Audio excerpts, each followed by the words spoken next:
Your thoughts and feelings about yourself and what you can do or not do are the sum total result of a lifetime of experience and conditioning, and usually have little relationship to what is truly possible for you. In personal development, there is a principle or a law of becoming that simply says that each person is in a continual process of becoming or evolving and growing in the direction of his or her dominant thoughts. Your body is also in a state of becoming at a normal rate of cell death and replenishment.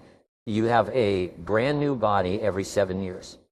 But whereas your physical evolution in becoming is affected by the food that you put into your body, your mental evolution and becoming are largely determined by the thoughts that you put into your mind. The law of concentration says that anything you dwell upon grows in your reality. Anything that you think about long enough and hard enough eventually becomes a part of your mental processes, exerting its influence and power on your attitude and your behavior. If you constantly think thoughts of boldness and courage and self-assertion, you become progressively bolder and more courageous and more self-assertive the more you dwell on the person you would like to be with the qualities that you would like to have. The more you implant those deep into your subconscious mind, where they become part of your ongoing evolution. What you habitually think about eventually becomes a part of your character and your personality. In this sense, you are a self-made man or woman. You are where you are and what you are because of the thoughts that you have allowed to preoccupy your mind. Whatever you have dwelled upon over the past months and years, you have become. And you are right now, today, the result of all those thoughts. Not only have you made yourself into the person you are today, but you're continuing with the job of construction with every thought you think. Since this is an unavoidable fact of life, the smartest thing that you can do is persistently think the thoughts that are consistent with the kind of person you would like to be. However, for most people, thinking the thoughts that they would like to think about to become the person they would like to be is too big a leap. Most people continue to think about and talk about exactly what they don't want to happen, and then they are constantly amazed that exactly what they were hoping to avoid happens to them again and again. One of the most profound discoveries in all of human history is that thought is creative. Thoughts held in mind produce after their kind, like begets like. Your thoughts become your realities. You do become what you think about most of the time. You cannot harbor one kind of thought and experience a different kind of existence. This law of cause and effect works perfectly everywhere and always for everyone. The development of unshakable self-confidence, therefore, begins with you taking full, complete, systematic, and purposeful control over the contents of your conscious mind. Disciplining yourself to think consistently about only the things that you desire and to resolutely keep your mind off of the things that you fear. All of life is from the inside out. It is from the inner to the outer. The law of correspondence, perhaps one of the most important of all the mental laws, says that your outer world will be a reflection of your inner world. What you see on the outside is largely a reflection of what is going on inside of you. This is not only true for you, it is true for everyone around you. Many times we see people who seem to be very nice and pleasant on the outside, but who seem to have continuous problems in their personal and business lives. We wonder how these unhappy things happen to such nice people. The unavoidable fact is that, with few exceptions, most of what a person experiences in his or her outer life corresponds exactly to something that is going on in their inner life, something which you seldom know, and it cannot be otherwise. True happiness and success come from living your life in harmony with the laws that govern your being. Yeah, even though these laws are invisible, they are like the law of gravity, which is also invisible, but is to be violated only at your own peril. Happy people are those who obey and follow the laws of nature and live their lives consistent with those laws. If you want to enjoy self-confidence on the outside, you must practice complete integrity on the inside. The foundation of self-confidence is for you to live your life consistent with your innermost values and principles while thinking and acting in harmony with your highest aspirations. Men and women with the most rock-solid self-confidence are those who are absolutely clear about what it is they believe to be right and good and worthwhile, and who live their lives consistent with these values. Everything they do or say is an expression of their innermost convictions. Your whole world can fall down around you, but As long as you know that you are doing the right thing, you will have a deep inner sense of calm that will manifest itself in an attitude of confidence and self-assurance in any situation. You'll have many ups and downs in life, but what is most important is that you remain true to yourself. And then, as Shakespeare said, thou canst not then be false to any man. The starting point of developing high levels of self-confidence and becoming a superior human being is for you to think through and decide upon your values.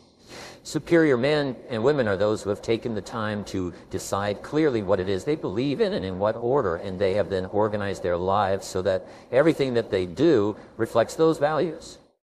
Recently, I addressed about 150 members of the national sales force of a very successful company. This company had started from an idea and had grown very rapidly in an extremely competitive market, and the company was very profitable. All the people at the meeting were remarkably positive and upbeat and had a special quality of goodness about them. When I commented on this, the president of the company showed me the value statement that the executives of the company had worked out before they had begun operations. There were 2 pages of values and principles which were given to everyone in the company. These 2 pages have been subsequently reduced onto plasticized cards that each person could carry in their wallet or purse. The president told me an interesting story. He said that whenever 2 or more people in the company were wrestling with a decision of any kind, even over the telephone, they would pull out their plasticized cards describing the corporate values. They would then review the values together, one by one, and compare the various options available to them with each value. Whatever decision they finally made would always stand the values test without question. In a recent study covering 25 years of business history, the researchers found that the companies that had very clear written values to which everyone in the company ascribed had earned an average of 700% greater profit over the 25 years than other companies in the same industries that did not have written codes of values, as within, so without. Whenever I conduct a strategic planning exercise for a corporation, the executives of the corporation always select integrity as their highest value and most important organizing principle for the entire corporation.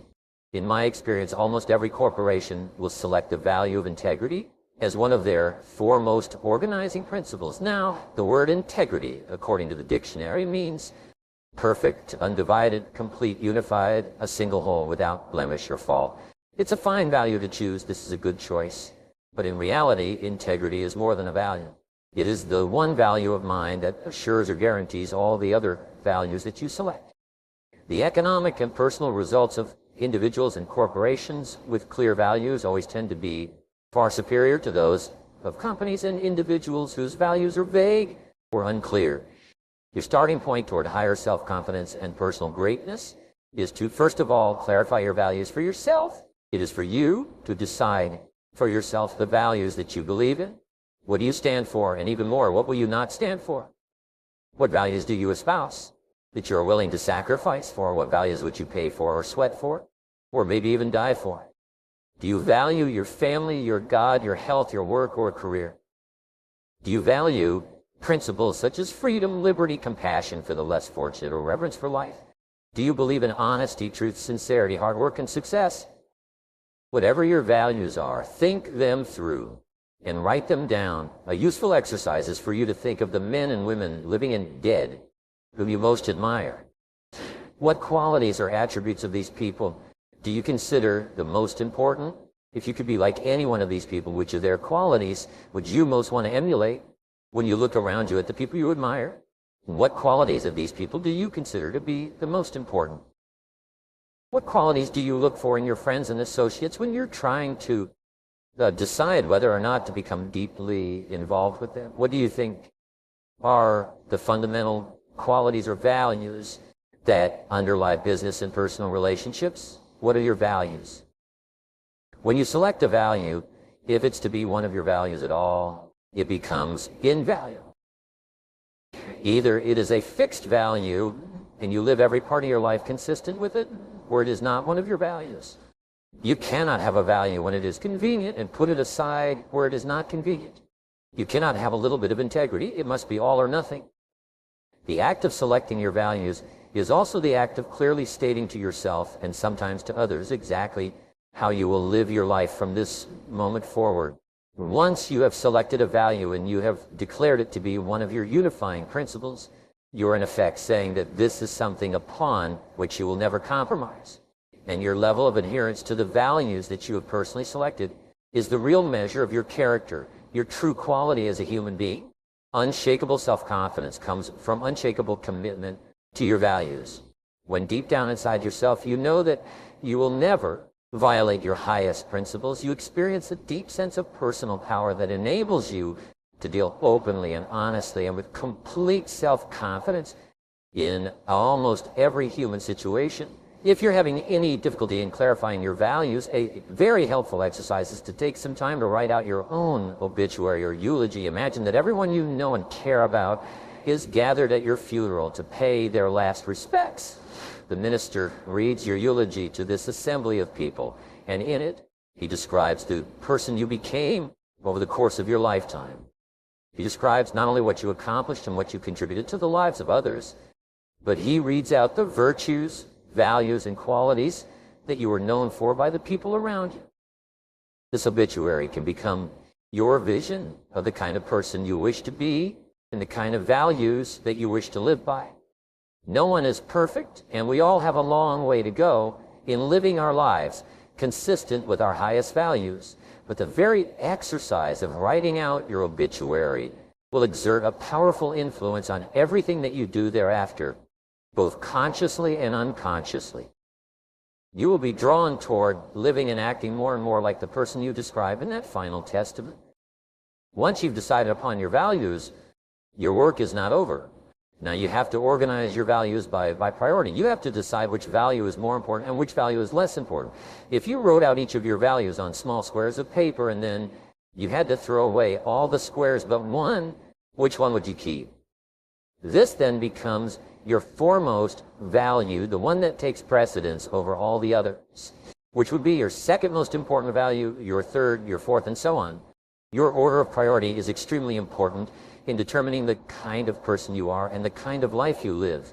Many people organize their values with number 1 being God, number 2 being their family, number 3 being their health, number 4 being their career, and perhaps number 5 being success.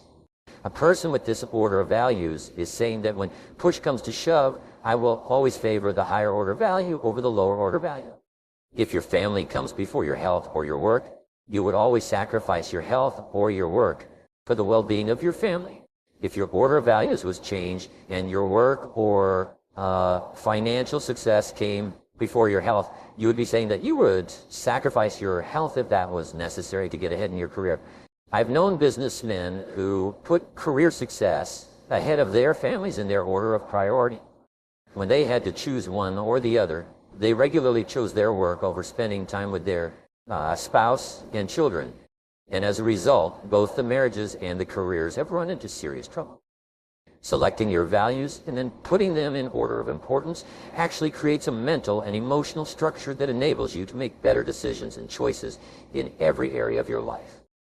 The principle of integrity, or adherence to your values, seems to be a law of the universe. Whenever you violate or compromise your integrity for anything, there seems to be a great power or force of retribution that will not allow you to get away with it.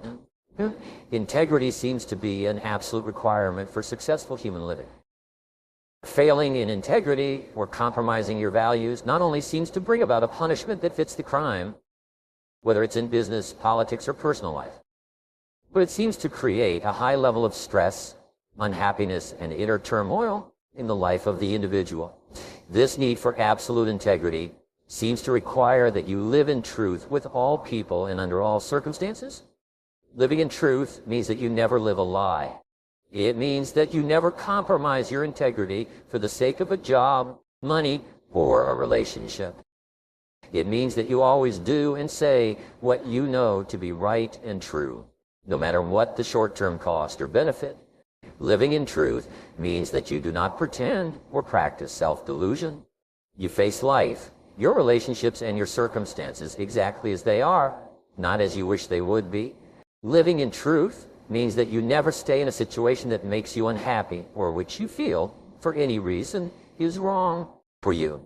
Living in truth means that you set peace of mind as your highest goal, and as your core organizing principle, you select all your other goals to be consistent with it. You'll never compromise your peace of mind for anyone or anything else. You do and say only those things that feel perfectly right for you. You accept your own thoughts and feelings completely, whatever they are, and you systematically change each part of your life that is not giving you peace of mind. Only in this way can you enjoy the high levels of self-confidence that are experienced by the superior individual. Only by insisting that everything you do allows you to live in peace with yourself can you feel really terrific about yourself and get along wonderfully in all your relationships.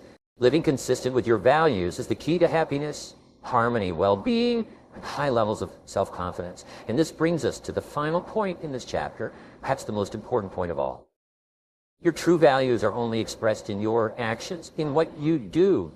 You can tell what you truly believe by observing what you do in any situation where you have to make a choice. Especially when you are under stress and pulled in two directions at once with opposing demands or responsibilities, this is when your true values are revealed. The action that you take in any given situation will tell you which of your values is uppermost or whether you have any values at all. It is not what you say or hope or wish or intend, but only what you do that counts. Your choices of the actions you take tell you unerringly who you really are. In fact, you can tell what your values have been in the past by looking back and observing what you did under stress, when you had an important choice to make. Did you listen to the better angels of your nature, or did you compromise for a short-term advantage? A person who says that his or her family comes first and then has to choose between working late and going to a child's school, play, or sports activity, and who chooses the child's needs over the boss's requirements is a person who is living consistent with his or her highest values. Everyone has had the experience of walking away from a job or a relationship, even though considerable sacrifice was involved, because it was the right, though painful thing to do. And you probably remember how great you felt as a result. Whenever you act consistently with a higher value, you always feel terrific about yourself, and your self-confidence soars. But whenever you compromise your values for any reason, you feel uncomfortable, inferior, guilty, and your self-confidence plummets. The fact that your true values are only expressed in your actions brings us to a little-known mental principle called the law of reversibility. This law says that just as thoughts and feelings lead to actions consistent with them, the principle is reversible, and actions consistent with particular values or beliefs actually lead to the thoughts and feelings that would have triggered the actions. What this means is that even if you start off lacking a particular quality, if you deliberately act as if you already have the quality, you will eventually create within yourself the mental quality that corresponds to the action. Dr. William James of Harvard put it this way: action seems to follow feelings, but really action and feelings go together. And by regulating the action, which is under the more direct control of the will, we can indirectly regulate the feeling, which is not. You can develop within yourself a superb set of values by acting as though you already had those values. You can develop integrity and courage and compassion and confidence by behaving as though you already had these qualities. And the more you act apart, especially when you demonstrate these qualities under stress or when you feel like doing or saying something else, the more rapidly these qualities become a permanent part of your mental makeup. The keys to developing the unshakable self-confidence that will make everything else possible for you are self-control, self-mastery, and self-discipline. Self-confidence can come directly by behaving in a self-confident manner, but it comes more often indirectly by doing and saying the things and practicing the behaviors that lead to self-confidence. And the most important self-development behavior is living consistently with your highest values at every opportunity. In weightlifting, muscles are developed by repetitive lifting of heavy weights. The heavier the weight and the greater the resistance, the more blood rushes into the capillaries and the bigger the muscle becomes. In mental development, there's a principle of resistance as well. In developing mental muscles, especially the mental muscle or quality of self-confidence, you can use this principle to accelerate your own development. Whenever you exert self-mastery and discipline yourself to do or say the right thing, especially under stress, you create resistance to your natural tendencies. This resistance generates friction. This is the same kind of friction or heat that, when applied to a crucible containing chemicals, will cause the chemicals to crystallize and take on a new form. When you create mental friction by resisting your natural tendencies and instead doing what you know is right and true and consistent with your highest values, especially in a difficult situation, the mental heat causes your values to crystallize at a higher level and eventually become a permanent part of your character. Each human quality is subject to this same formulation. Once you have persisted through great adversity, you're always capable of persisting through lesser difficulties. Once you have acted courageously in a major confrontation, you're always able to act courageously in the face of lesser confrontations. When you behave honestly when there are large amounts at stake, you are always able later on to behave honestly when you're dealing with lesser amounts. The foundation of self-confidence, the basis of boldness and self-assertion, is a deep inner trust based on living a life of perfect integrity and then disciplining yourself to live consistent with your highest values in every situation. Each time you do this, you will feel positive and happy and wonderful about yourself. Your behaviors will further crystallize in your personality and become a more permanent part of the exceptional human being that you are in the process of becoming.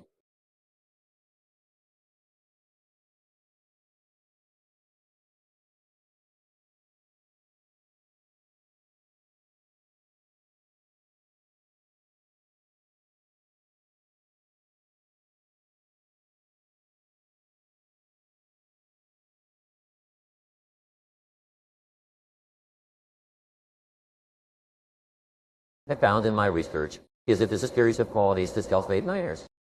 If you have these qualities, your success is virtually guaranteed. And if you don't have these qualities, the qualities are learnable. Point number one is that all business or sales skills are learnable. All financial skills are learnable. If you can drive a car, you can learn any skill.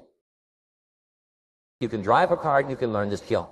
And number two is you're probably only one skill away from doubling your income right now.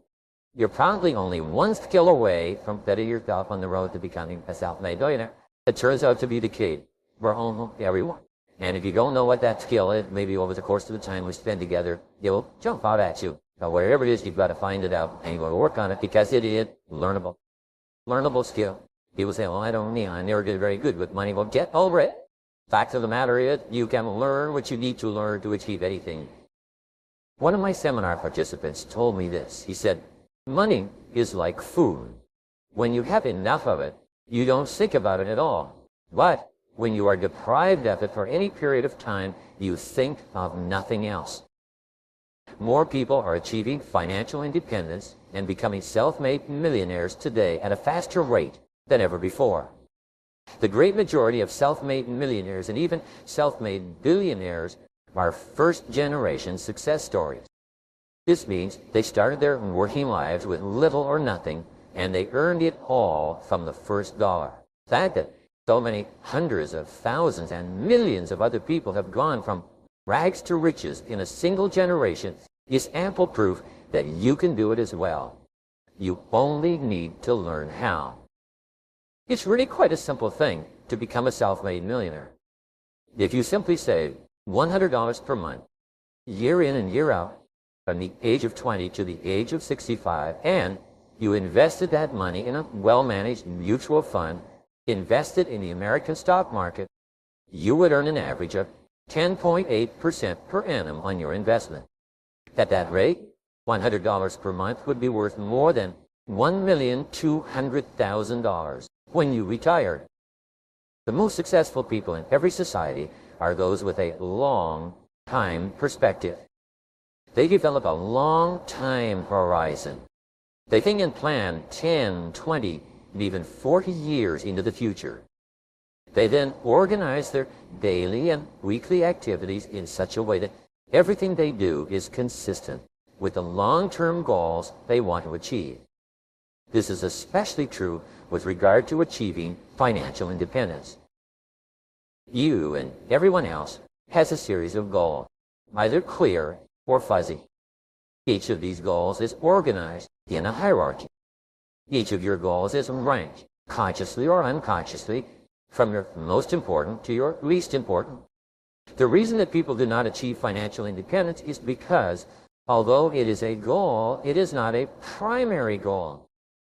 It is merely one of many goals that they think about from time to time. When it comes time to act or spend, their other goals for immediate pleasure and gratification, for example, take precedence. It's only when you take the goal of financial independence and move it right up to the top of your hierarchy of values that you begin to get your financial life under control. Remember the great principle. You become what you think about most of the time. In thousands of interviews, researchers have discovered that self-made millionaires in the area of money think about financial independence most of the time. They organize their entire lives around saving and accumulating. They think continually about how they can earn or acquire more and better invest and deploy their savings. The fact is, you are not going to win the lottery. Unfortunately, there is no distant relative who's going to die and leave you a lot of money. You are not going to discover gold or make a lucky hit in the stock market. The only way that you are going to achieve financial independence is with long-time perspective, by saving and investing your money month after month and year after year until you have enough that you never have to worry about money again. For most people, money means freedom, one of the highest of all human values. It means the ability to be and do what you want and to buy the things you need without worrying about the cost. Freedom is a powerful, driving force that has determined the course of human history. Is freedom one of your values? For many people, some of the values associated with money are security, independence, success, status, adventure, and even love, especially the love and respect of others. So, what are your personal values with regard to money? Here's an important point. If you have negative values with regard to money, these values can sabotage you throughout your entire life. One of the smartest things that you can do for the rest of your life is to admire, respect, and look up to people who have achieved financial success. This is because you always move in the direction of that which you most admire and respect. The more you admire and respect financial success, the more likely you are to do the same things that financially successful people do. Eventually, you'll become the kind of person who achieves financial success yourself. Imagine that your financial life was perfect in every respect. Create a clear mental picture of your distant financial future as if your every financial dream had been realized. What does it look like? How much would you like to be worth when you retire or stop working? What kind of a lifestyle would you like to have at that time? How much will you have to save and invest every month, every year to reach your long-term financial goals? These are questions that most people seldom ask or answer. Imagine that you have no limitations on your long-term ability to achieve financial independence. Imagine that you have all the time and all the resources that you require. Imagine that you have all the knowledge and all the experience you need. Imagine that you have all the contacts and all the opportunities you could ask for.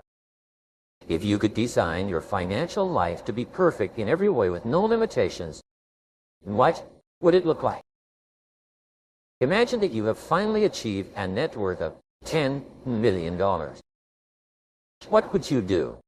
How would you change your life if you were completely independent financially? Make up a dream list of every single thing you would want in your life, tangible and intangible, if you have all the money you would ever need. The greater clarity you have regarding your long-term financial future, the faster you will attract people and resources that you will need to achieve it into your life, and the more rapidly you will realize your vision. In general, you should have 4 financial goals. First, you want to earn as much as you can. Second, you want to spend as little as you can. Third, you want to save and invest as much as possible. And fourth, you want to protect yourself against unexpected reversals and losses. The achievement of each of these goals is very much under your control. Perhaps the best measure you can use, if financial independence is your goal, is to determine how much money you will need each month, each year to live comfortably, and then calculate how long you could sustain your current lifestyle on your current savings. This number is called your run rate or your burn rate. This is a calculation of how long you can survive with what you have accumulated to now. This is the best measure of your overall financial health. This is a great focal point. Set clear financial goals and targets for each part of your financial life, both for the short term and for the long term. Examine every expenditure in your life and look for ways to reduce your monthly living costs.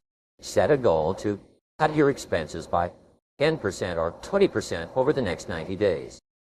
Make cost control and cost cutting a regular part of your life, no matter how much you earn. Since you become what you think about most of the time, the more time you spend thinking about your money, better you will become in terms of managing it. The first knowledge that you will require to achieve financial independence is the knowledge of exactly how much you are earning today, how much you are spending each month, and how much you are worth. Right now, you should keep a list of every dollar you spend and analyze your list regularly.